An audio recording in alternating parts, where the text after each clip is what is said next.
이런 분들이 사실은 굉장히 이 갑질하고 그리고 권위주의적일 가능성이 굉장히 높습니다.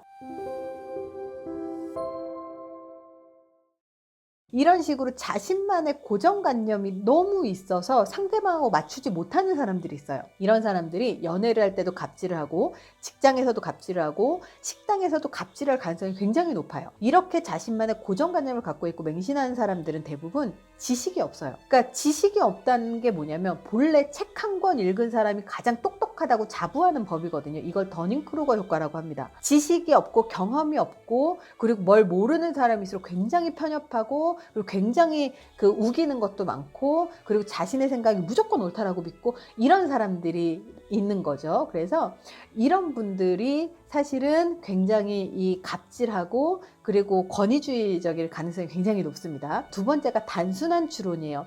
저는 가끔 제 유튜브에 댓글을 이렇게 보면 남자 혹은 여자를 제가 타겟팅을 해서 영상을 제작을 합니다. 물론 남녀가 똑같이 인간이기 때문에 똑같은 비슷한 부분도 있고요. 여성의 특성과 남성의 특성이 좀 다른 경우들도 있어요. 하지만 인간이기 때문에 비슷비슷합니다. 근데 타겟팅만 했을 뿐인데 저보고 막 페미니스트라고 공격을 한다거나 이래서 한여들은 안 돼 막 이런 얘기를 하는 거예요. 근데 그걸 보면서 저는 참 어떤 생각을 하냐면 저 사람의 머릿속에 페미니스트라고 하는 그런 굉장히 강력한 고정관념이 있고 그리고 남녀를 나누기만 하면 쟤는 페미니스트라고 생각을 하는구나 이런 단순한 논리를 갖고 있다는 생각을 굉장히 많이 합니다. 우물 안에 개구리란 말이 있어요. 우물 속에서 보는 하늘이 자신이 보는 전체 하늘이라고 착각을 하는 거예요.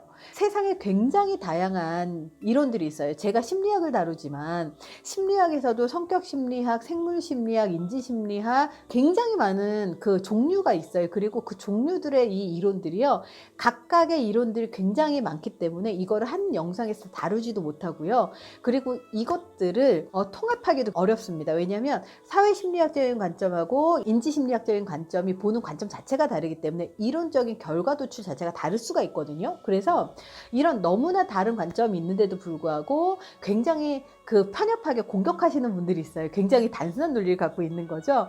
그래서 이렇게 자기가 믿는 세상이 작고 그리고 세상을 바라보는 관점이 편협할수록 자신이 불리할 때 아주 나쁘고 비열한 방식으로 상대방을 대응하고 공격하고 그렇습니다. 이렇게 단순한 논리를 갖고 있으신 분들 같은 경우는요, 이 편협함을 지적하게 되잖아요. 그럼 계속 싸울 수밖에 없어요.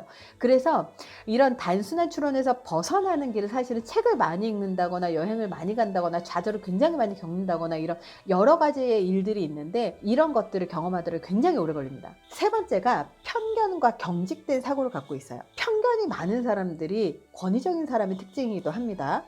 누구나 자신만의 세상에서 살아요. 근데 이 서양 동화에 핑크대왕 펄시라고 나옵니다. 핑크대왕 펄시는요, 핑크색이 너무 좋아서 세상의 것들을 모두 다 핑크색으로 바꾸고 싶어 했어요. 그래서 어떤 명령을 내렸냐면 모두 핑크색으로 염색하고 바꾸고 그리고 뭐 페인트 칠을 하고 막 해라. 그렇게 해서 막 나무며 벽이며 옷이며 헤어스타일 다 핑크색으로 이렇게 다 바꿨는데 이 국왕이 딱 하나만 바꾸지 못했어요. 뭐였냐면 하늘이었습니다. 그래서 그 나라의 현자를 찾아가서 국왕이 이렇게 얘기했어요. 저 하늘을 핑크색으로 바꾸고 싶은데 어떻게 해야지 바꿀 수 있느냐라고 물어봤어요. 그랬더니 현자가 뭘 줬냐면 핑크색 렌즈가 끼워진 안경을 줬습니다. 안경을 딱 끼면 세상의 모든 게 핑크가 되잖아요. 이렇게 자신만의 기준, 이 안경, 이걸 프레임이라고 이야기를 하는데요. 자신이 세상을 바라보는 렌즈, 창이라고 이야기를 합니다. 사람은 누구나 자신만의 기준으로 세상을 바라보는데 중요한 건 지식이 많고 공부한 게 많고 정말로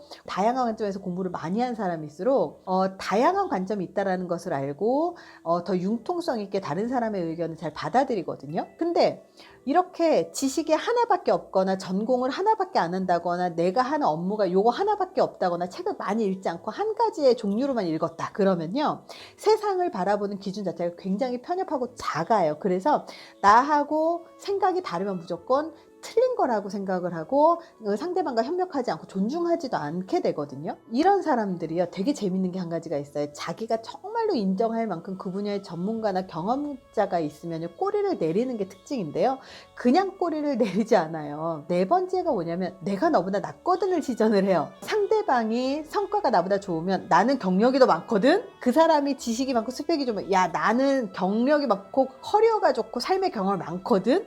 이렇게 상대방이 A라는 논리를 들이대면 A의 맥락으로 얘기를 하지 못하고 B나 C나 다른 관점의 결이 다른 내용들을 자꾸 들이대서 시비를 거시는 거예요. 그래서 상대방이 갖고 있는 누구나 똑같은 지식을 갖고 있지 않고 누구나 똑같은 경험을 갖고 있지 않기 때문에 상대방의 관점, 상대방의 지식, 상대방의 경험을 받아들이고 참고를 할 필요성은 있거든요. 근데 상대방이 무슨 얘기를 하던 간에 같은 맥락으로 논리적인 대화를 하지 않고요. 다른 방식으로 자꾸 공격을 하면서 맥락하고 관계없이 언제든지 자기가 잘난 척을 하고 잘난 점을 강조한다는 거예요.